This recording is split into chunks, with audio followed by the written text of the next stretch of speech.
It was Leonardo DiCaprio that was right, that he almost jumped into.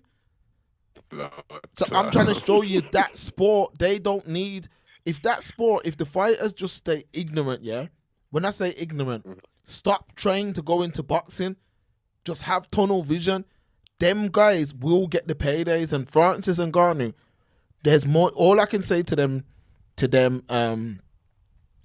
combat sportsmen, is once you have eyes on you, yeah, this goes with anything in life. Once you have eyes on you, there's more than one way to skin a cat. Francis Ngannou Yes. can actually make more money outside of the octagon than in it, just with his name. Now, I know the UFC stop you from doing certain things, but the MMA mans, they need to understand you have to build a lane outside of the octagon. If any Yes. MMA fighter, all I would say is look at Israel Adesanya. He don't need, really, he wouldn't even need to fight again. The enemy guys are going to be queuing up to get him. You know what I mean? The enemy people are going to be queuing up to get him. Back home in Nigeria, where he's from, he's going to be a different kind of legend. The country will fund gyms because of him. Hey, but Mark, let's not get it twisted. Let's not get it twisted. Yeah. Israel Adesanya Yeah. and Kamaru Usman, they don't come from humble beginnings, you know. They got money, I know. They, No. you know what I mean? They got money, yeah. They got bank on top of bank now, so like, you know, scared money don't make money. But I totally understand your point. Now and I agree, but we can throw another option into this. A lot of people I interview, a lot of fighters, whether I interview them or not, they say, I would say at least 70+% of them, their ultimate goal is to get to the UFC if they're not already in there. Yeah. Yeah. Now we've got Bellator, we've got PFL, we got One Championship. Those are the three other alternatives who are major promotions, not as shiny and as prestige as the UFC is, but they have better recompensing, reference your pay as a fighter, number one, better working conditions, number two. In some cases, you know, I can't say that just categorically, but it's the idea. This is the question I always ask: do you want to be famous, or do you want to be financially successful? Because if you want to be famous, go to the UFC, and if you're lucky enough, you can, you know, if you market yourself enough, you can be one of those stars, and you're famous, and everyone knows you. If you want to be financially comfortable and still create a legacy, you can go to PFL and you can have a tournament and win $1 million. You can go to Bellator and you can do a tournament there and get $1 million. And your base pay is going to be better, potentially. The eyes ain't on you though, innit? The eyes aren't on you as much. No, not at all. Not the casual difference. eyes. That's the problem, Yeah. innit? Yeah. And you know what? Just to add to that, PFL and Bellator specifically are destroying the ability for European and British fans to consume their material. So again, they're now saying, in essence, we're just for the North American audience, Canada and maybe South America. If you're in Europe, you might as well just watch UFC and One Champion. Yeah. Because if you want to watch PFL now, you used to be able to watch it on Channel 4 Sports. Now, you got to pay damn DAZN. Now, if you like yourself, Mark, then you might say, oh, well, I've got DAZN away for boxing, so yeah, cool, I can watch PFL now. But I don't watch boxing like that, where I don't want no damn DAZN package. Who's on the zone, did you say? Bellator? No, PFL, Professional Fighters League. Is it? Yeah, I know what that is. Yeah. Oh, they're on the zone, are they? Yes, they're on DAZN. Okay. So that's it. Again, it's limiting their market. So again, and PFL have got some real good fighters, man. Some of them former UFC fighters, etc. But some of them you've never heard of, and you see them in the cage, and they call it a smart cage. Because they got all these statistics and all this kind of crazy stuff. Man's are killers, You could put some of these guys in PFL against some of the top 5 in the UFC, top 5 in Bellator, and there would be some very interesting conversations. Well, very interesting fights to be had. Because people think it's the UFC now, man. Then, man, that's the creme de la creme. No, no, no. There's other organizations, and if you styles make fights, and fighters make fights in it. So we could take the top 5, mix them all around in those 4 promotions, and UFC would be coming out on top all the time. I can guarantee you that. Okay. So it's not like a WCW, Nah, WWE. Okay. nah. Okay, I see what you're saying. Because back when I used to watch wrestling, don't get it twisted, WCW, they had man in there that you were like, I remember Ric Flair was over there. Yes. Booker T. When Booker T was Harlem, what were they called? Harlem, something hard. They had like some tag team thing. And I used to watch, and I remember when NWO was in WCW. Yes. But WF was the organization Exactly. to be at. And don't forget there was ECW, Extreme Championship Wrestling. Yeah, they were like third tier. You had like WWF, yes. WCW, ECW, but then with MMA, it's like the training is grueling. I can imagine what it does to your body in the long run. You got to think about the punishment you're taking when you're inside the octagon. There's so much things negative that comes from it as a fighter. Like, they do deserve more money. The top, the better end of the sport, the top end of the sport, they have to be paid correctly. So I do understand why, it's moving the way it's moving. And when you really look at the UFC, it's such a glamorous organization. Yeah. When you watch how they've structured it, the model, it's second to none. I mean, I haven't watched none of the other organizations. I think Bellator one championship looks very interesting. The branding, and I know you work with them as well when you talk on certain things. So I see how pretty it looks, but a man's supposed to be a champion like a Kamaru Usman. What are them man's welterweights? Welterweights, yeah. So would he be the equivalent of like a? So Rocky and Kamaru Usman, they would be like Terence Crawford and No, I don't think so. No, because they're light, aren't they? Because they're the welterweights. pounds. 147. 140. That's under 50. That's under lightweights. Remember, but they're called welterweights, though, innit? I know it's different because we took a lot. I say we because I'm part of the community, I guess. But we took all the basic model, the 10-point must system, the weight categories are all taken from boxing. But in regards to how they're applied, they're very different. The smallest ranking, the smallest category is flyweight, 125. Then we got bantamweight, 135. Is that where Aljamain fights at? Yes, bantam. Okay. Is he fighting tonight? No, it's not tonight. It's we got a bit of time still. Who wins that quickly? And then who wins that? Just say. Who do you think, man? JA's bringing it home, man. Okay, but bringing it home. Not based on, because I know you know him. Not based on that, because they're saying that this other guy that he's fighting. You serious? Okay.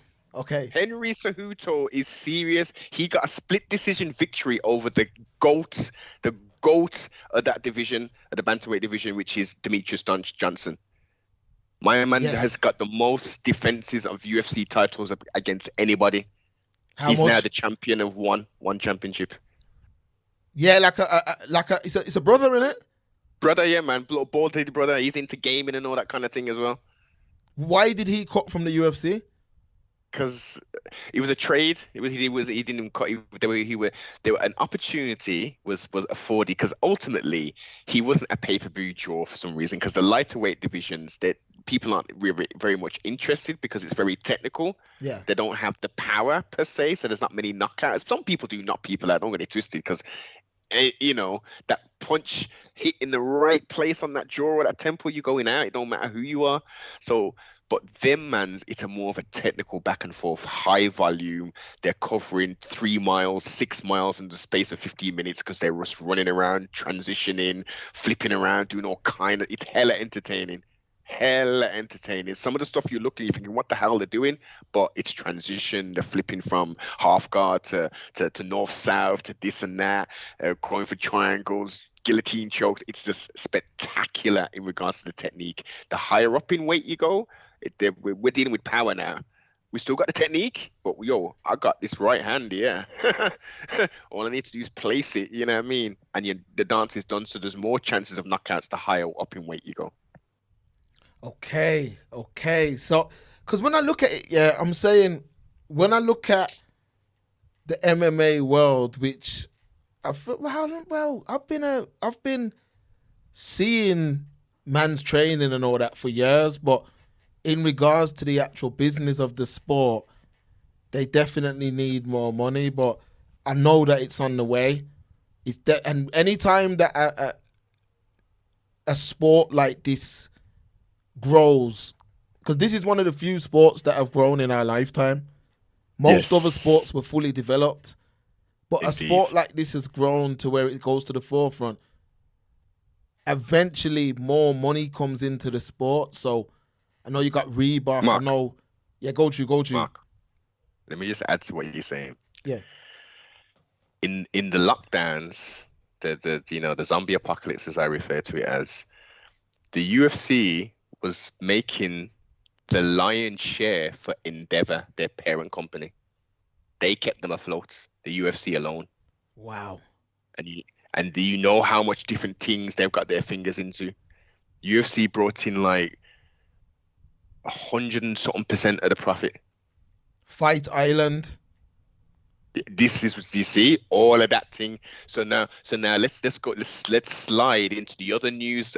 A month or so ago, TKO Endeavor buys WWE, conglomerates WWE and the UFC into a TKO brand, and they're putting it out on the stock exchange.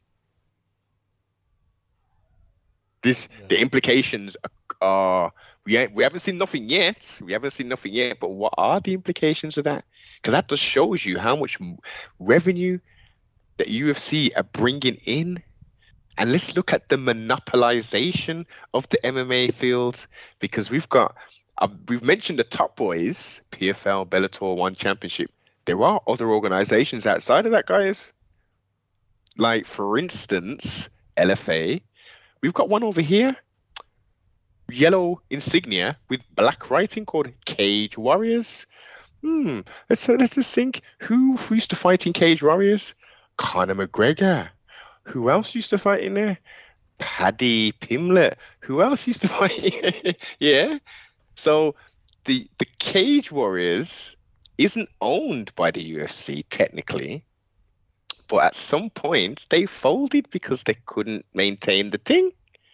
UFC gave them a pay-per-view deal, not a television deal or a streaming deal with Fight Pass, which then enabled Cage Warriors to start back again. And then they start to filter their champions as a feeder to the UFC. In Russia, we have M1 Global. Massive up there, massive. Fedor Emelianenko, the last emperor, the Don of all Dons, people refer to him. You know, he's like the old school bad man, right? That organization had Shavkat Ramanov, who was a champion. They had, I think they also have Chimaev, Khamzat Chimaev as well. They had all these big boys. They tried to buy man's massive, Noble. Crazy big, man. That Khamzat Chimaev dude, yeah? 5 million on Instagram. Yeah, man. Continue. Get back to him. He's a character. Yeah, no, so what I'm painting the picture of is UFC was going out and they bought Strikeforce initially, which was a lighter weight. They had lighter weights. They still had heavyweights and stuff, but they literally swallowed. They said, yeah, man, let me have you. They bought Strikeforce, absorbed that fan base and the fighters into the UFC. They then they bought Pride, but the thing with Pride, which was a huge Japanese organization, the Yakuza and all that. There were some dodgy dealings. So they didn't end up with the fighters that they wanted. In essence, just they ended up with a couple fighters. Some of them they wanted, some of them didn't necessarily want, and a catalogue of their shit. All of the fights, in essence. So it was a dud deal. They went after a whole heap of other people. As I say, M1 turned them down and said, no, we're not about this. So not until the situation got worse did they start to buy rights, streaming rights.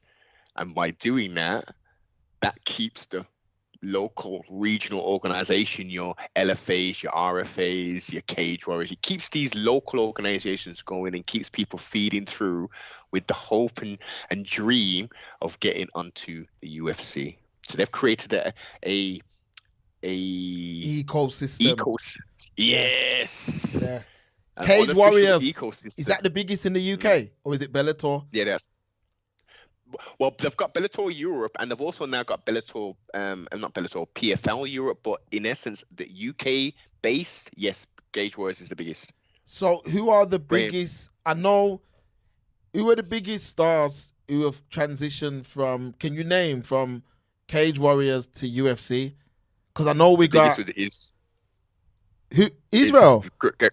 No. It's the biggest is Connor and Paddy and Molly. Okay. I think Rocky was in Fight UK, or was he? Fight UK, Bama. Yeah, Bama. Rocky was in Bama. Yeah, he was in Bama. Yeah. Because at that time, I remember Bama was like a big deal around them times. Bama you know what I mean? It was bigger. It was bigger than Cage Warriors at that time.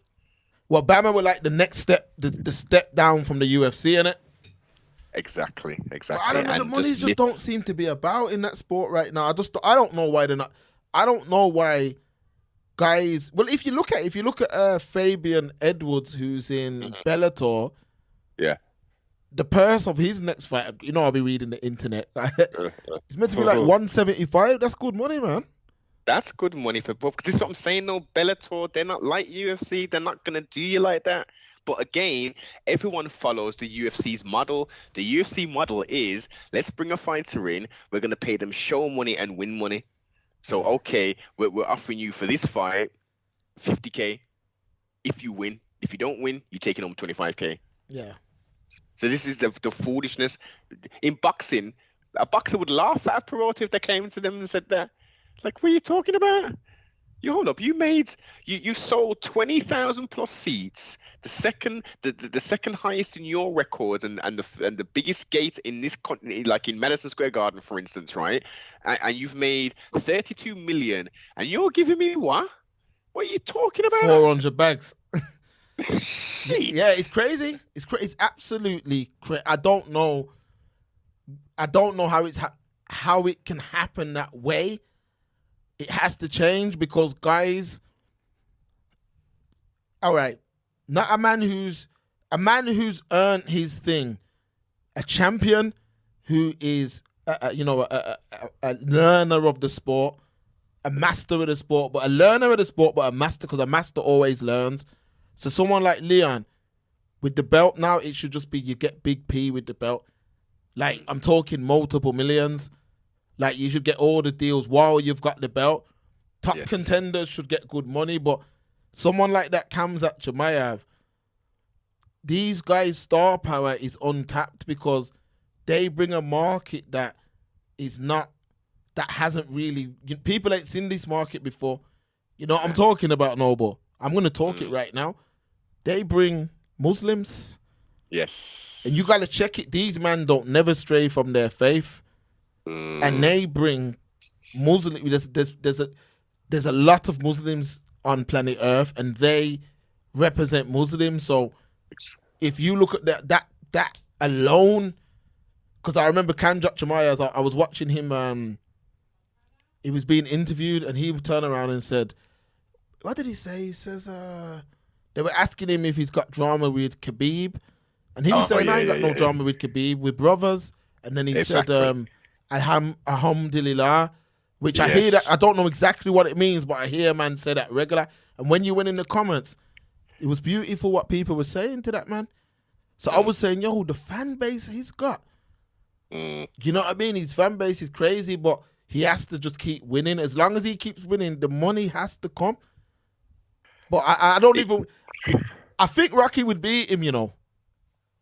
Rocky, yeah, well, Rocky is so confident because he's signed to fight him 3 times. I think he beats him. I think it would be. I think Kamza is a tougher fight than Colby. Okay. Just based upon his body type as well and the type of he's durable, man. Colby's durable, narrative. Don't get it twisted, but he's a little maybe. The reason I'm saying this because the level of competition he's fought. The closest he's fought, which is top tier, is Gilbert Burns. And he's not striker like that, but they had a strike fest. Brazilian. Is he Brazilian, Noble? Brazilian. And I think, unless he's permed his hair or something, I think he's Afro-Brazilian. Not full, obviously, because he's so light and his features aren't as pronounced as ours. But he's got some curly-ass hair, man. I watched the fight, man. I watched the fight. I watched it. That was a dog fight. But even when Kamzat went back to the corner, yeah, and the trainer was saying, and he was screaming at him, saying, don't brawl with him, stop brawling with him. But the reason why I say Rocky beats, now remember, I'm casual, so you can't take too much away from what I'm saying. But based on me watching, and obviously Brom and all that, if you take all that out of it for a second, I watch Rocky and he, out of everyone I watch, he's the calmest fighter. Yes. When he's in the ring, Leon is the calmest. He's very calm. He's very calculated. And he's got the right guidance in his corner. So with that, Rocky is... I think if Rocky draws... If it goes to a dog fight where man is trading off and all that, I think Rocky don't fold. Because even when Diaz caught him, you know... Mark, he's not going to get into the dogfight. This is what I'm saying. Rocky is that calculated and that technique orientated. You ever seen him in a dogfight before? No, because he don't fight like that. He had a slight, probably 20 seconds with Nate. Oh, yeah. There was a slight exchange, but I'm keeping it real. I'm keeping it 1,000% real. And, you know, I'm a Rocky fan. Mm-hmm. But if Nate Diaz didn't mess around after he hurt him, he would have got him out of there, you know. He could have. Leon couldn't even, because Nate slapped him, and then he comes straight down the pipe with a straight left, right on the button. And if you look, like, just go back to that fight and watch that piece. Leon's legs go, and he can't hold up his arms. For like that 5 seconds, he was seeing white. And Nate Diaz pointed and done all that messing around. If he would have just went, you see in boxing, you got a man hurt like that. If he would have jumped on him, that would have been Rocky's first loss, like first proper loss. I know he lost to Usman, and I know he's lost before, like disqualified and rare, but I'm talking that would have been the first stoppage. But I don't think he gets hurt like that again. I don't think he'll mess around like that again. You know what I mean? So I really think, you know, that we potentially could have a long-term reigning champion from Braun. Because I can't see who beats him. If Chimaev moves up, which he is. Because really it's unfair that he's able to walk around at 200 pounds and all this and be able to cut. That ain't fair, man. But if he moves up, I don't see no one beating Leon in the top 10 right now. But you as a seasoned spectator of the sport, you tell me. I think he beats that Burns dude. I think he beats Colby. I think he beats what's the other brother's name? You got Colby, Burns, Muhammad. Bilal. I think he beats Bilal Muhammad. I think the only person he struggles with, not even struggle, but that he could lose to, is Usman. If Usman comes back as that top guy, which he ain't, Leon's broke his will. Leon has broken that man's will. Leon has, it's mad that a man like that. I was saying it the other day to a Londoner. I said, Leon, people they don't understand it. They don't get how we've got a man like that in Brom, because you got to check it. Yard, yeah. Jamaica, yeah. Erdington, and the man's just like he's done it. Yo, I think he could defend that 3, 4, 5 times. I tell you, here's the spanner in the works. Here's one spanner in the works. Talk to me, man.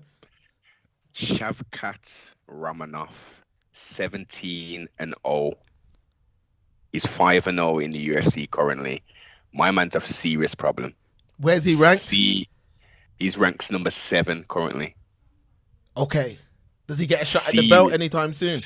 Nah, unless the Sikaraki, no, they wouldn't give him that match because he's number 7. As you said, we've got Leon, we've got Kamaru number 2, who's obviously beaten twice. Hamza Shemaev, who's 3, Gilbert, who's number 4, Bilal. Now Bilal is on a winning streak like no one's business. He, in theory, should be next after Covington. So if you take all of those out of the equation, it's only Hamzat and Shavkat who have got any real, movement in that respect. 12-0 versus 17-0.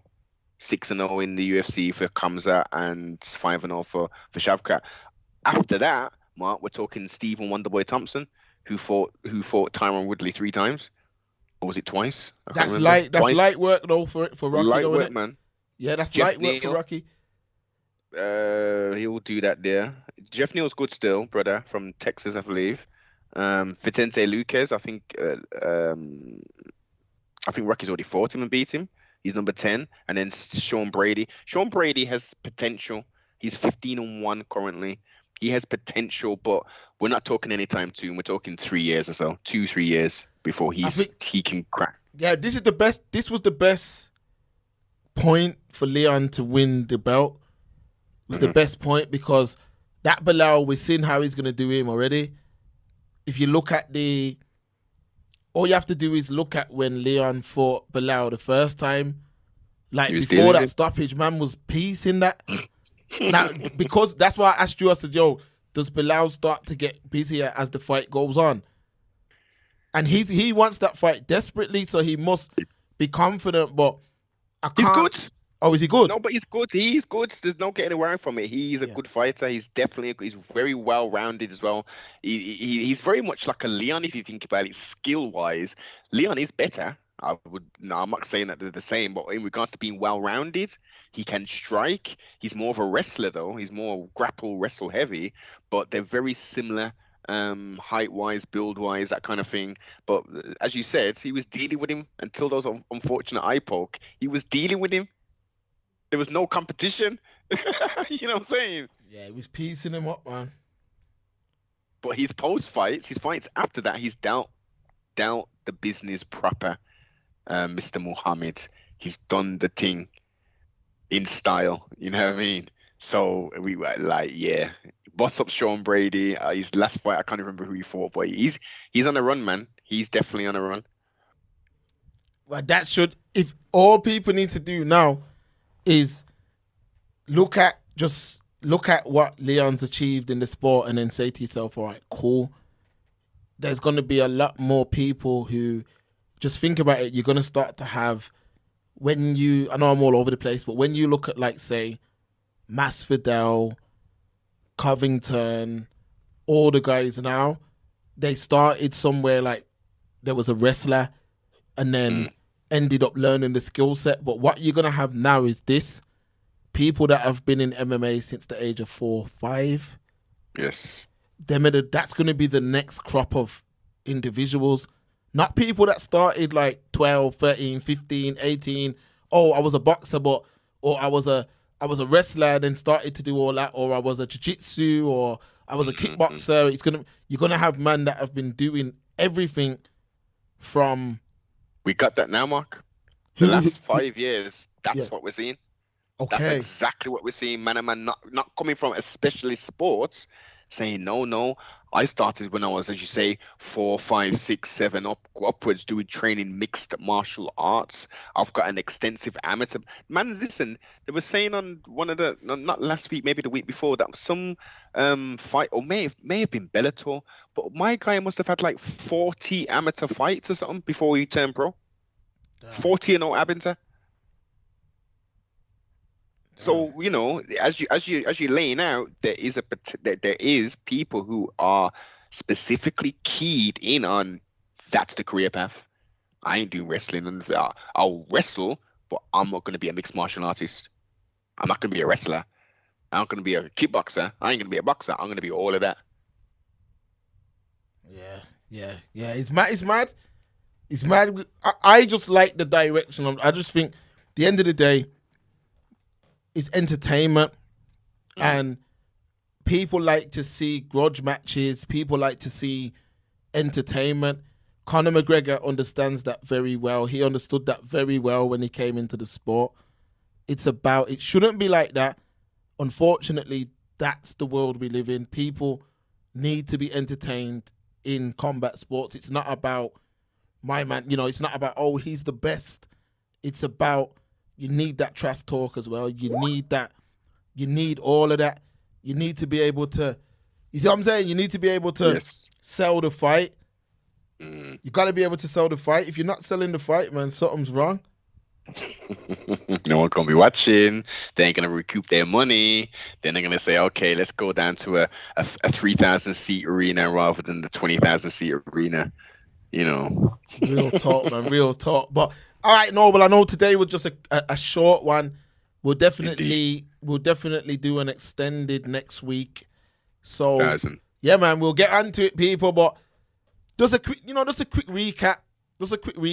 We're still gonna discuss the Garcia and all of that down the line. So Noble. Yeah, man. We might do that sooner rather than later. Still, depending on schedule, sibling. You know what I mean? We might be able to knock that out sooner than next Saturday session. You heard? Yeah, man. We'll do something, man, because we've got a bank holiday on Monday and all that. So depending how you're set up, we'll come back, man. To people, that's it, man. We out of here. Blessed.